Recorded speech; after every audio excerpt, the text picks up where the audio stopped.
Assalamualaikum warahmatullahi wabarakatuh. Apa kabar semuanya? Alhamdulillah pada pagi hari ini kita sudah menghadirkan Bapak Ustadz Suyono MAG selaku sebagai Sekretaris Umum PMB Persatuan Mubalek Batam. Beliau adalah tokoh masyarakat sekaligus aktivis di bidang kemanusiaan. Apa kabar Bapak Ustadz? Sehat? Alhamdulillahirabbil alamin, sehat seperti yang Anda lihat. Iya. Sudah lama ya kita tidak berjumpa semenjak Covid ini ya. Ya, begitulah yang harus kita jalani karena memang dianjurkan untuk ya di rumah saja. Kalau toh ada kepentingan ya kita bertemu dengan protokol kesehatan. Iya. Saya terima kasih sekali loh. Ini Ustadz Suyono udah berkenan hadir di sini di channel yang ya mungkin masih kecil ya, moga-moga nanti kita bisa berkembang lebih bagus dan bisa diterima di masyarakat. Kita mungkin masih bincang-bincang tentang COVID ya. Iya. Nah, tentang COVID ini menurut Ustadz itu pandangan dari sudut agama bagaimana kita menghadapi, karena ini masyarakat ini banyak yang ya mungkin agak kebingungan atau mungkin terkaget dan lain sebagainya. Nah, sudut pandang secara agama gimana supaya kita bisa menghadapi ini bisa dengan baik gitu. Ya, terima kasih Pak Jun ya atas pertanyaannya. Kapasitas saya bicara dari sisi agama ya, karena memang itulah keahlian kita di situ, bukan keahlian tetapi kita bergelut di situ. Ya. Nah, terkait dengan hal-hal ehwal mengenai COVID sendiri tentunya kita juga merujuk kepada Al-Quran yang menyatakan fas'alu ahlal dzikri in kuntum la ta'lamun. Bertanyalah kepada ahlinya apabila kalian tidak mengetahui. Nah, masalah COVID ini masalah bidang kesehatan, bidang pandemi ya, tentunya para ahli sudah ada di situ. Nah, kemudian kalau saya melihat dari sisi agama, memang dalam Al-Quran secara umum itu disampaikan oleh Allah Subhanahu wa Ta'ala dalam sebuah ayat Al-Quran, na'udzubillahi minasyaitonirrajim, wattaqu fitnatan la tusibanna alladziina dzalamu minkum khassah wa'lamu anallaha syadidul iqab. Nah, ini yang menjadi garis bawah kita. Dalam bahasa kita, jaga diri kalian ya, jaga diri kalian dari bencana atau dari fitnah, ujian yang tidak hanya mengena kepada orang-orang yang dolim saja. Itu pernah saya sampaikan di mana-mana begitu. Dan ketahuilah bahwasanya azab Allah itu sangat pedih. Jadi memang suatu ketika ya, bahkan sering terjadi bencana itu tidak hanya mengena kepada orang yang dolim, orang yang bermaksiat saja, kepada siapapun. Termasuk orang-orang yang beriman. Orang beriman, tak beriman, orang soleh, orang kafir, orang musyrik, sama kena. Orang sholat, tak sholat, kena. Orang masuk rumah ibadah, kena. Karena memang itu kepada siapapun. Ya seperti banjir, kemudian gempa bumi, apalagi tsunami, itu kan semuanya dia. Termasuk sekarang ini yang kita hadapi, yang betul-betul terasa ayat ini saya adalah ketika kita menghadapi COVID ini, apalagi COVID ini virus yang memang tidak nampak oleh mata. Nggak nampak oleh mata. Goib sebenarnya. Bisa dibilang goib karena memang secara kasar mata ya, tetapi secara ilmu dia tidak goib karena memang bisa dilihat dengan mikroskop dengan diperbesar sekian kali. Iya. Nah, jadi ini bisa mengenai siapapun, makanya karena ini barang itu tidak nampak, kemudian juga memiliki efek yang luar biasa, vaksinnya belum ketemu, maka oleh pemerintah itu melalui dinas kesehatan, oleh pemerintah kesehatan dan oleh para ahlinya itu kita social distancing tadi, physical distancing. Kemudian dengan pakai masker seperti yang kita lakukan seperti ini ya, dengan berjarak tadi, hindari kerumunan dan sebagainya. Itu barangkali kita merujuk pada fas'alu ahlal dzikri in kuntum la ta'lamun. Bertanyalah kepada ahlinya kalau kalian tidak tahu ya. Nah, semua dari sisi agama tadi ya, jadi kita mengikuti distancing ini itu bagian daripada kewajiban agama kita, karena memang para ahli mengatakan demikian dan itu jarak, cuci tangan iya, Hindari kerumunan ya. Tapi ini kayaknya masyarakat ini kan ya mungkin udah hampir 3 bulan mengalami semacam kebosanan dan sebagainya. semakin jauh dari Allah. Karena memang itulah, jadi di dalam Al-Quran itu ketika menghadapi demikian kita harus menjaga diri. Menjaga diri kemudian dengan apa? Dengan bersabar. Bersabar sendiri dalam hal seperti ini, seperti yang kita hadapi ini, sabarnya itu seganda, berlipat-lipat malah. Harus dilipatkan ya. Lipat gandakan. Ya. Karena apa? Dua hal yang kita hadapi.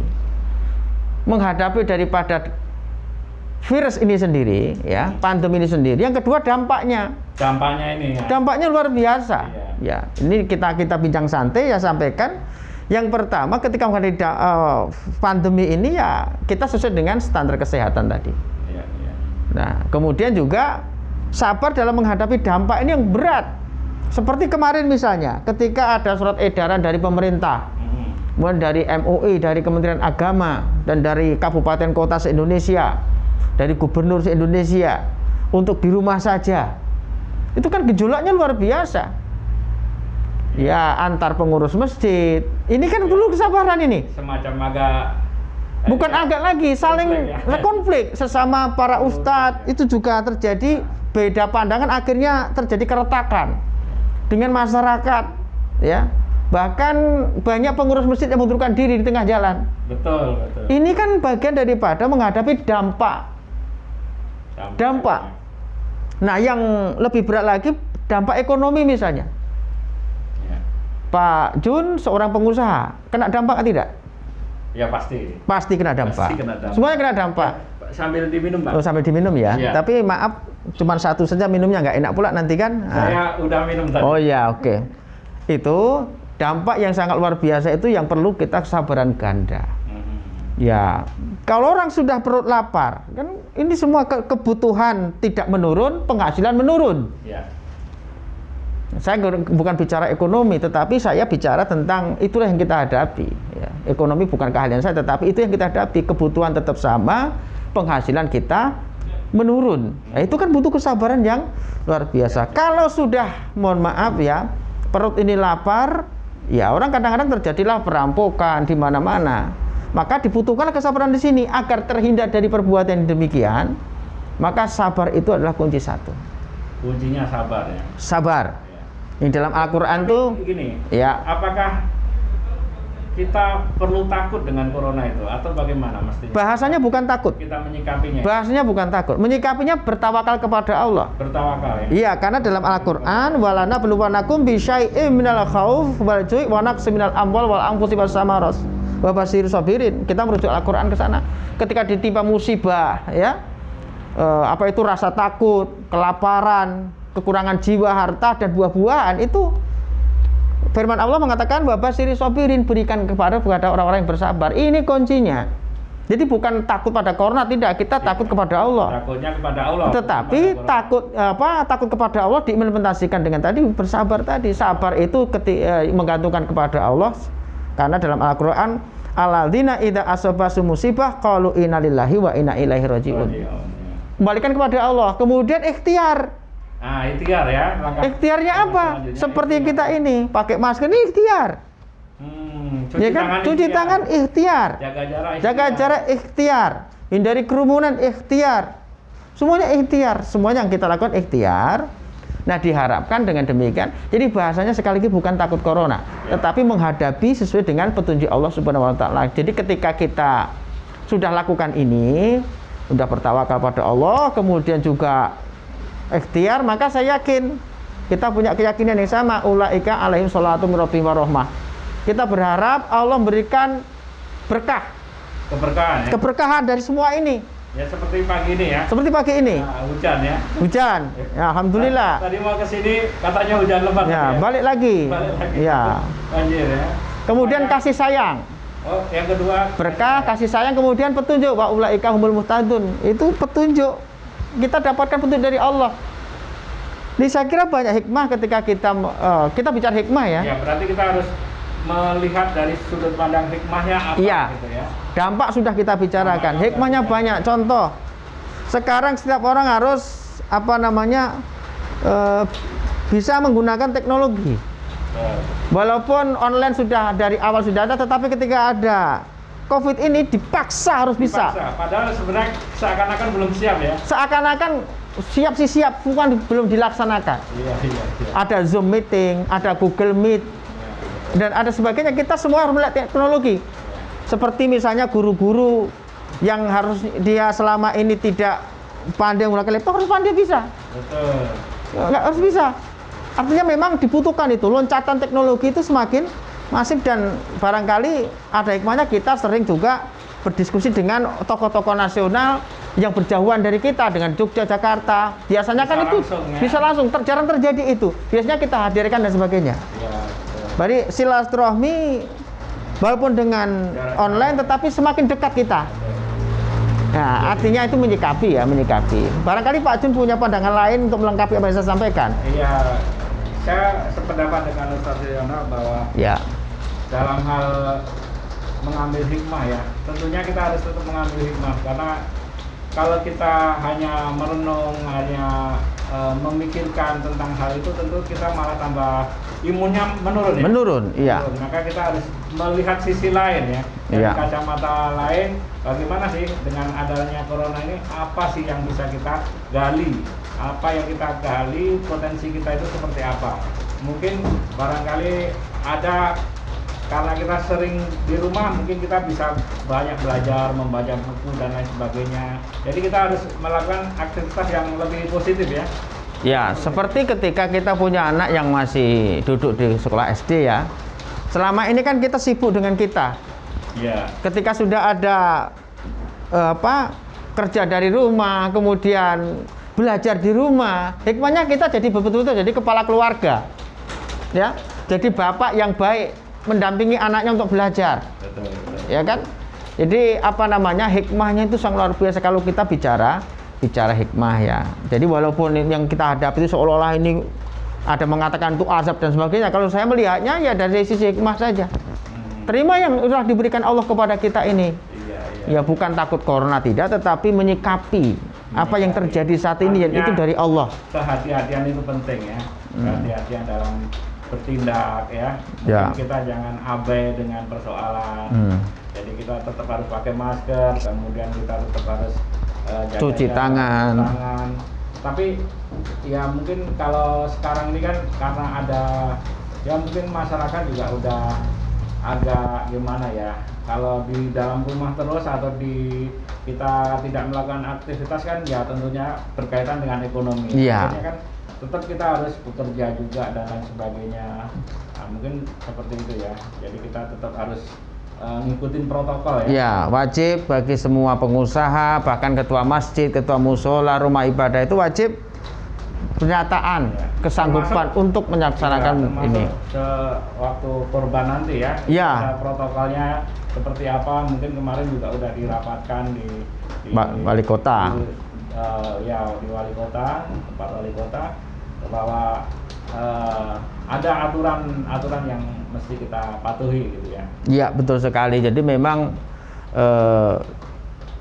kalau kita berdiskusi ini mengenai hikmah itu banyak sekali dari sisi. Mungkin nanti lain waktu dihadirkanlah dari bidang lain nih kan. Hikmahnya itu seperti ini, hikmahnya itu seperti ini. Nah, ya seperti misalnya yang saya baca di medsos itu, misalnya ternyata lapisan ozon sudah mulai agak tebal ya. Apakah benar atau tidak, mungkin para ahli akan bicara itu karena dunia meriset lah ya, meriset kembali ya. Dan kita harus ke back to basic sebenarnya. Sekarang ini kita harus cuci tangan. Bahkan cuci kan. Sebenarnya umat Islam sudah melakukan. Iya, ada hal saya ingat ketika kecil dulu, dan budaya-budaya di tradisi kita, di kampung kita, setiap kita masuk rumah itu pasti di depan ada tempat air. Ada gentong ya. Gentong atau orang bilang padasan. Untuk apa? Untuk cuci tangan. Apalagi dan ini tidak ada lagi. Tidak ada lagi. Terkadang kalau tanpa ada seperti ingat masa lalu dan itu memang baik. Back to basic kita. Bahwasanya Islam itu mengajarkan kebersihan, di mana saat ini orang begitu masuk rumah udah kadang-kadang langsung tidur saja dengan keluarga dia, tak tahu tangannya kayak apa. Padahal Islam mengajarkan itu, mengajarkan kebersihan itu. Nah, ini kan kita setiap di akhir season ini kita akan minta ini apa, semacam motivasi atau mungkin Ya. falsafah hidup atau apa dari Pak Ustadz nih gimana? Iya. Yang pasti kita hidup selalu optimis, jangan pesimis. Optimis Hidup dulu. Optimis ya. Optimis. Kita yakin kita akan bisa menghadapi dan melalui ini semua. Ya kuncinya apa? Kalau kita bahasa agamanya sabar tadi. Sabar itu bukan berarti diem ya. Sabar itu mendekatkan diri pada Allah, berusaha semaksimal mungkin untuk melalui ini semua. Maka seperti ayat tadi, kalau sudah kita lakukan semua, insya Allah Allah memberikan keberkahan. Ulaika alaihim sholawatu min rabbihim warahmah wa ulaika humul muhtadun. Jadi ini kita nikmati saja apa yang terjadi ini sambil berikhtiar biar ini selesai, dan saya yakin dan kita yakin semua, kita ini sama-sama beryakin pada Allah Bisa melewati semua. bisa melewati. Dan ibaratnya seperti sekarang ini, kalau anak sekolah dia ada ujian. Iya. Ujian itu pasti yang sulit kan, macam-macam itu. Kalau lulus ya Naik. naik kelas ya. Kalau tak lulus tinggal kelas. Tapi saya yakin anak-anak sekolah banyak yang lulus semua ya kan. Kita pun insya Allah lulus semua. Ya, lulus itu. Dengan berbagai macam tingkatan. Dengan cara sabar tadi ya. Dengan sabar tadi. Sabar, tetap berusaha, bertawakal. Dan berikhtiar. Ya. Terima kasih. Mungkin hari ini cukup sekian dulu. Iya. Dan sekali lagi saya mengucapkan terima kasih kepada Ustadz Suyono MAG selaku Sekretaris Umum PMB Kota Batam. Dan teman-teman, kita tetap akan mengundang tokoh-tokoh Kota Batam ke depannya yang mungkin akan menyampaikan tema-tema yang up to date ya pada Kota Batam dan sekitarnya. Dari saya akhiri. Assalamualaikum warahmatullahi wabarakatuh.